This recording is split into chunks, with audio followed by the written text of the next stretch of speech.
Thanks, man. It's a hell of a workout there. It's all right. Another day. I'm from Detroit too, man. Okay. That ain't but Michigan love right there, bro. I'm not like no other athlete. I'm the first Floyd Mayweather. Yeah, right. I'm outspoken. Right. I think 'cause I'm outspoken, I'm judged. Yeah. But we are judged. No doubt. No doubt. You know, I feel that majority of the time somebody see me, they have a thought instantly. Sure. I don't know if it's a good thought or a bad thought, but it's a thought.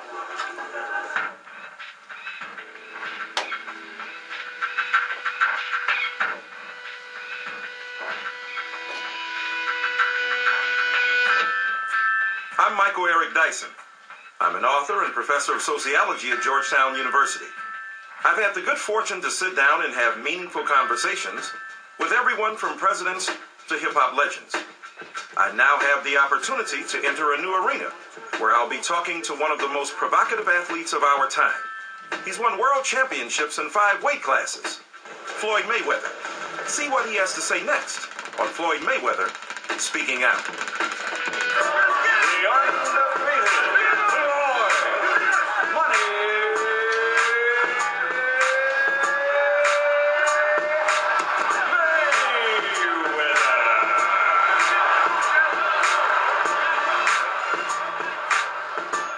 To get to the heart of a man, sometimes you have to go to where he does his best work. In the case of Floyd Mayweather, that would be right here, inside the Mayweather Boxing Club in Las Vegas, Nevada. This is the city where Floyd lives, trains, and on May 5th will take on Miguel Cotto and look to improve his record to a perfect 43-0. But there is more to Floyd Mayweather than a pair of boxing gloves. He's one of the sport's biggest box office draws, earning millions of dollars every time he steps into a ring. But with those spoils also comes the difficulty of operating in a world few can understand and even fewer can relate to. Between his wealth, family, career, and an impending jail term, the challenges aren't limited to the ring. Never shy to speak his mind. Floyd Mayweather, thanks for sitting down with us. Thank you for having me. I appreciate it. So May 5th is coming up. It's a big day for you. Tell us how training is going so far. Training is going like it should go. Mentally, I'm ready. Physically, I'm ready. And everything is playing out the way it should be planned out. You had a very well-known response in the last Victor Ortiz fight with Larry Merchant. You were in charge of the fight. You were aggressive and trying and taking advantage of what you saw as a flaw. You know what I'm gonna do? Because you don't ever give me a face shake. You know that? So I'm gonna let you talk to Victor Ortiz, all right? I'm through. They put somebody else up there and give me an interview. What are you talking about? What are you talking about? You never give me a face shake. HBO needs to fire you. You don't know shit about boxing. You ain't shit. You're not shit. I wish I was 50 years younger and I'd kick your ass. You won't do shit. Why was this the last straw for you? Me and HBO had it's been a roller coaster ride as far as our relationship. You got people that is boxing specialists. How can you be a boxing specialist or a boxing commentator if you never fought before? You don't know anything about the sport. What about if you say, well, a guy has been around the game 50 years, seen hundreds of fighters come and go, never fought himself, but could look at a fighter and discern that this is greatness and this is not? There's a lot of fighters out there that would do a remarkable job, being commentators. But you got guys that's commentating and supposed to be boxing specialists that never even fought before. I didn't just wake up and just become 42-0. I want to ask you, how do you remain hungry? I mean, here you are, you're 35 years old, you've been in this game for 16 years, and yet you remain at the top of your craft, at the top of the fight game, and you're still hungry. Is it about the money? Absolutely. Is it about being an all-time, the best ever? Absolutely. The difference between me and any other fighter is they're talented. I'm God-gifted. There's a difference. God gives certain individuals gifts, and boxing is one of my gifts. But of course, for Floyd Mayweather, it's more than just nice automobiles, more than just mansions, more than just millions of dollars. It's about giving back. I love to, of course, give back to the less fortunate. Give back to a lot of public schools because that's where I come from. A hard, rough life, a mother on drugs, father, a former drug dealer, Right. went to prison. So your father, selling drugs, he says, to support his family, went to jail. Mother, heroin, crack. Your father at one point even held you up as a 1-year-old child as a decoy because he was being threatened by another family member, ended up getting shot. What happened to you? What made you survive? I stayed with my dad for a certain period of time. Then eventually I moved with my mother to Jersey. It was 7 people staying in a 1-bedroom apartment, no heat. Sometimes no lights. My mother was on crack at one particular time, and eventually, I moved back to Grand Rapids, Michigan with my father. I asked my mother, can she move back also, and she eventually moved back to Grand Rapids, Michigan. And I was happy when she moved back, but she was back on drugs. I seen my dad sell my mother drugs. Just those are the things that I went through in life. But I'm a strong individual. I can get through anything. Right. All it did was make me a stronger person now. Well, let's talk a bit about that, too, because, you've had difficulties with your father, been very public. 24/7, argument you had with him. Excitement. You must watch TV. Our training camp. You was undefeated when you started with your daddy. I started with you, didn't I? You was training him. I started with I was training when Roger was down here. You can't train nobody when you're locked up. You can't train nobody when you're locked up. Roger's the one. Roger's my trainer. Roger made. Ain't nothing wrong with Roger. Ain't made you. Roger made. Well, you was right here when I was training you. This is my trainer right here. Ain't nothing wrong with you being Roger. Roger's my trainer. We don't want nobody in the way interfering while we It don't working. make no difference. Obviously, the relationship between a father and son is critical. You listen to hip-hop culture, it's all about father absence. Father wasn't there. And being called names, being dismissed because he wasn't there. What effect does that have on a child to deal with father absence? Well, my dad, I don't want to say my father wasn't there for me, because if I say that, that's absolutely not true. Okay. My dad was only there for the boxing gym, to come get me and take me to the boxing gym. But when I think back on it, me and my dad has never been to a movie, just me and him. Me and my dad has never been bowling. Me and my dad has never been to dinner and sit down and talk father and son. Me and my dad relationship has always just been boxing. Right. Nothing else, just boxing. If it wasn't about boxing, it wasn't about nothing. Do you miss the other aspects? Do you miss the intimacy? Going to a movie, hey son, how you doing? I'm proud of you. Do you miss that part? Well, I try to be outside the box and break the cycle. I go to both of my sons' football games. Right. They play basketball. I don't try to force nothing on my children. Boxing was forced on me. Right. You say you got a God-given gift. They got talent, and yet it was forced on you. Do you think that your father was the instrument of God to make sure that you became a boxer? My dad did start me off. But it's no hard feelings. Sure. No hard feelings at all. Just because we don't see eye to eye and he's stuck in his ways, and he don't want me to love my mother because he feels that I owe everything that I've made and everything that I've done in the sport of boxing. He feels that I owe all the praises to him. And I just try to enlighten him and let him know he's not God. Roger Mayweather made the Mayweather name. Roger Mayweather made the Mayweather name, and I took it to the next level. Because when it's all said and done, there's only 2 motherfucking Mayweathers that count. Roger Mayweather and Floyd Mayweather. And motherfucker, I'm not no junior. I'm where I'm at because my dad, my uncle, right, my mother, because I'm inspired every day. When my nieces and my nephews come to the gym, my sons, my daughters, when they come to the gym, it inspired me to make me want to work harder. Right. Right now, I'm putting in the hard work for my great-grandchildren at this particular time. I made a lot of money in the sport. I'm comfortable. I'm set for the rest of my life. Right. A lot of times people think, well, Floyd Mayweather has a lot of money. There's no problem. There's a lot of problems. According to the report, an 11-year-old child had to jump over a gate in the backyard and run to the security station in order to protect his mother from what was happening. It is fortunate in this situation that they were able to contact security and gain assistance that evening. Because there were threats to kill her, threats to make her disappear, and things could have gotten even more out of hand than what they did. You know, we go through a lot, and especially myself. I'm judged already because I'm a fighter, so if anything happens, I got to do something with contact or someone getting hit, you know, they're automatically going to say it's him. I am sad to hear that Mr. Mayweather was raised in a home where there was violence. And I'm sure that that has a good deal to do with how he is today and how he deals with stressful situations. Can't nothing get to me.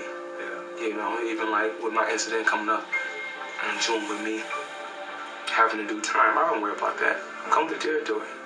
And I hope that a period of counseling will assist him down that road. But I also think a period of time in incarceration will send the right message to the community and to his children that no matter who you are, you will have consequences to your actions that are appropriate when this level of violence is inflicted. I'm pretty sure Martin Luther King been in jail. I'm pretty sure Malcolm X been in jail. And there's many more that's been in jail. And, you know, you take the good with the good. Like I said, and the bad with the bad. It's just an obstacle that's put in your way. I can get through anything.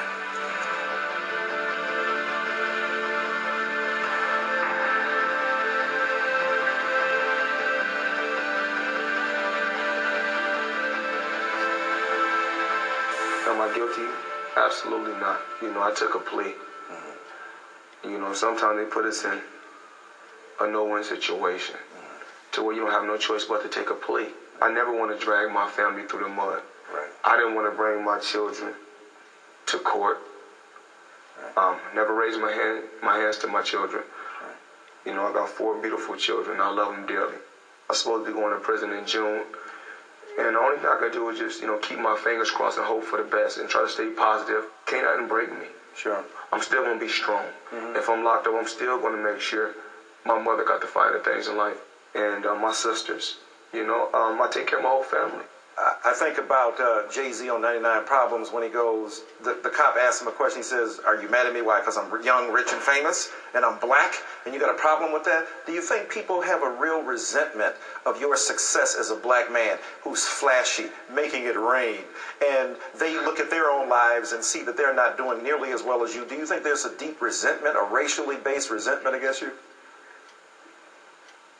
I don't think that no one would ever understand me. You know, no one would ever understand my pain. Why? I beat all odds. You know, my dad had just went to prison, and my best friend was like, you know, we talked about getting into the drug game. We talked about it, and I said, "Yeah, I'm with it. Let's go."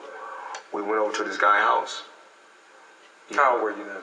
I'm gonna say 16. We went over to this guy's house, and something told me no. He said, "Forget it, I'm gonna do it." So he did it, and he's dead now.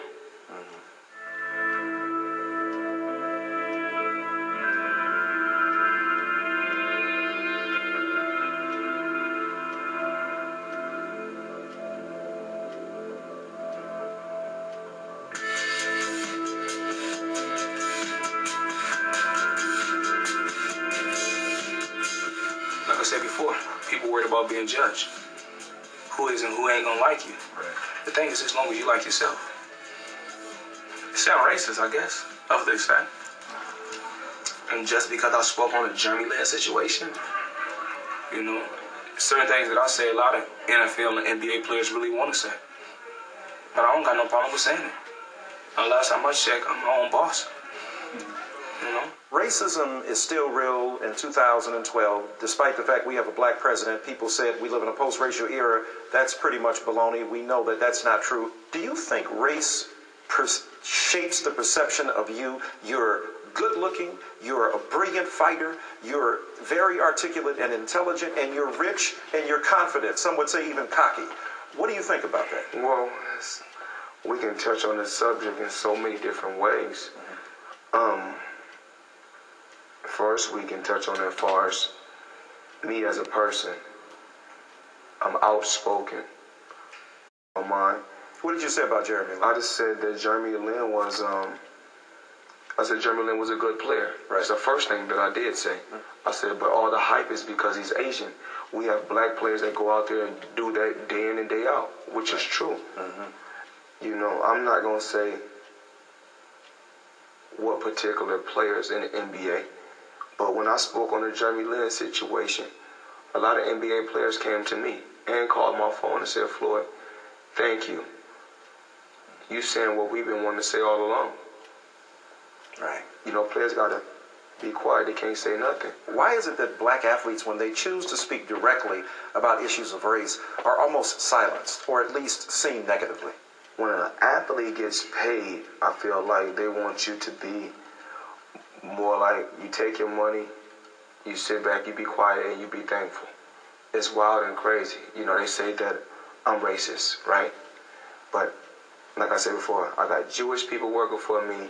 I got Muslim people around me.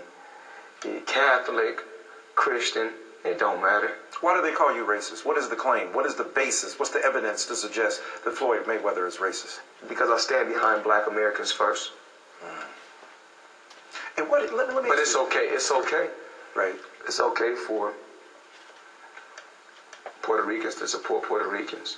It's okay for Cubans to support Cubans. It's okay for every country to come over here to America, bring a flag, wave it high, and support their own. Right. So it's a crime for me to support my people first, black Americans first.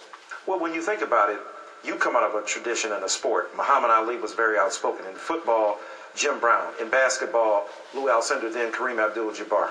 What do you think we learned from a Muhammad Ali? What do you think we learned from those great athletes who made tremendous sacrifices? Ali stood for a hell of a cause. He stood for a hell of a cause.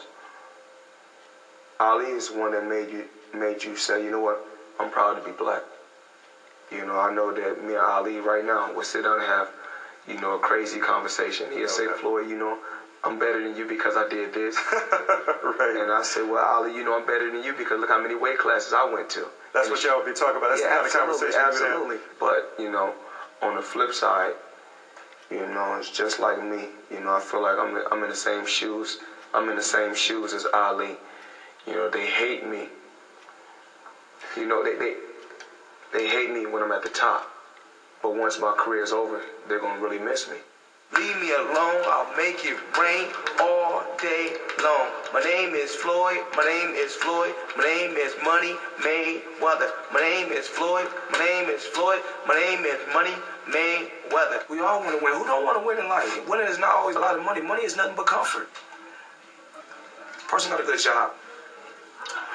They go to the dealership. They're going to get a car that's according to their budget. When you got money, you can go and say, you know what? I want this car for Monday. I want this car for Tuesday. You know what? I'm going to go buy that car for Wednesday. This is comfort to move and do what you want to do. You are a person for whom money is central. And one of the things you know, a lot of athletes have made a lot of money. They've either blown it, lost it, been bilked out of it, made poor decisions, managers ripped them off and the like. Do you look at that as a cautionary tale? Do you think, as rich as you are, man, I got to be careful? You know, I got people around me that, you know, with master degrees. And you got to have brains that want to have brains around you. It takes brains that want to have brains surround you. You just got to surround yourself with smart people. Did I finish school? Absolutely not. Because I know what I wanted. I left school to put my mother in a better position and take care of my family.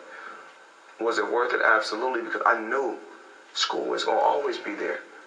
But this opportunity, the opportunity that I had only come once in a lifetime.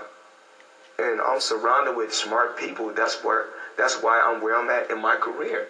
Do you worry about, you know, other people want to get at you because you're Floyd Mayweather. They want to get next to you so they can, you know, have that good luck charm rub off on them, or they want to use you for what you can do for them? Well, I think that, you know, people say that I'm an asshole because, you know, I don't want no new friends.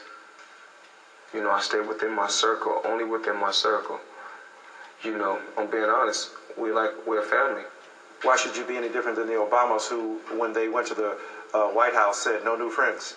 So Floyd Mayweather is operating on the Obama principle. Obama is. I had a chance to sit down with Obama before he got, nominated. Barack Obama is truly he's a great guy. Great guy. The coolest president I ever met. Got swag. What do you think about you and Obama in the ring? Do you think Obama's got enough swag to step up in the ring? People want to know how much power Floyd Mayweather got. I can guarantee you this. I'll show you how much power I got. If I was to fight Manny Pacquiao, I'll let Barack Obama walk me to the ring holding my belt. Can I make it happen? Absolutely. Listen, you know what? Yeah, I'd pay money to see that. You brought up Manny Pacquiao. Let's talk about Manny. What would it take? What percentage would it take for Pacquiao to accept for you and him to step into the ring? I offered him $40 million. He came back, he counter offered and said he want 50-50.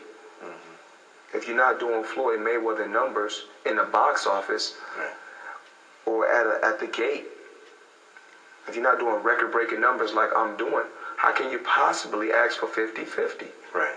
So it's the economics of it.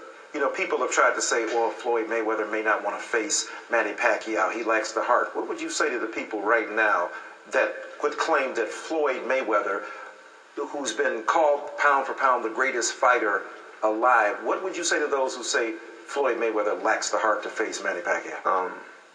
I'm happy with how my career has went. I have nothing else to prove in the sport to nobody. Do I want the Manny Pacquiao fight before my career is over? Absolutely. But if it don't happen, it don't happen. And right now, I'm going through a lawsuit, a defamation of character lawsuit with Manny Pacquiao. Why? What was the argument that you besmirched his character? Trash talking. Have you ever met Manny Pacquiao? Have y'all ever met face to face? Actually, I never met him. Really? You've called him on the phone, though? Yes, I called him. I called him to make the fight. And what kind of conversation was that? That would be great. I called him and said, how you doing? What's going on? Let's make the fight happen. All he said was 50-50 and he got off the phone. I could tell somebody's in his ear. Right. Because he already knows, like I said before, my offer is what it is. And my offer, it won't change. Right. I'm not budging. Right. 40 million is what you are getting. Right. Either you take it or you leave it. Right. Like I said before, Manny Pacquiao needs Floyd Mayweather. Floyd Mayweather don't need Manny Pacquiao. Right. Well, let's talk about something else Floyd Mayweather can do. That's gamble. And Floyd Mayweather can make some money on gambling. Yeah. You're betting on what? Basketball games, football, basketball. Right. Boxing sometimes. Boxing. Do you bet on yourself? No. Right. No, absolutely not. I haven't bet on myself yet. But the last fight, 50 Cent bet about 300,000 or 400,000. I told him he can bet it won't go the distance. He bet. So is there an average bet? I mean, can we talk about what kind of average money you're making when you're making these bets? What's the average bet? How much money have I made this week thus far? Right. Probably 500,000. Right. Probably 500,000. Do you make more than you lose? I've lost a big bet. I lost big bets. It comes with the territory. I won a lot of big bets. I lost a lot of big bets. But I'm okay. I'm comfortable. As we end this conversation, Miguel Cotto, May 5th. What's going to happen? On May 5th, entertaining night. Cinco de Mayo. Of course, I've done record-breaking numbers before on Cinco de Mayo. Miguel Cotto is a fighter. He's solid. He's come from a good boxing background. The background of Puerto Rican boxing is remarkable. But I've been there before, so I know what it takes. I've been there so many times, day in and day out. And once I get there May 5th, I will approach it like I approach, any other fight. It's just another day. Do you have an age in mind and when you think Floyd Mayweather will hang up the boxing glove? Yes, 37. 37 years old. Yeah. So we better catch all the Floyd Mayweather fights between now and then, because at 37 you're out. I'm gone. 37, right. I'm gone. We're gone too, but I tell you what, I want to thank you, Champ, for the time you've taken to speak to us tonight. I'm going to be there May 5th. I hope y'all will be there May 5th. I look forward to it. Thank you so much. I appreciate the support. Thank you, my friend. Good to talk to you. Thank you.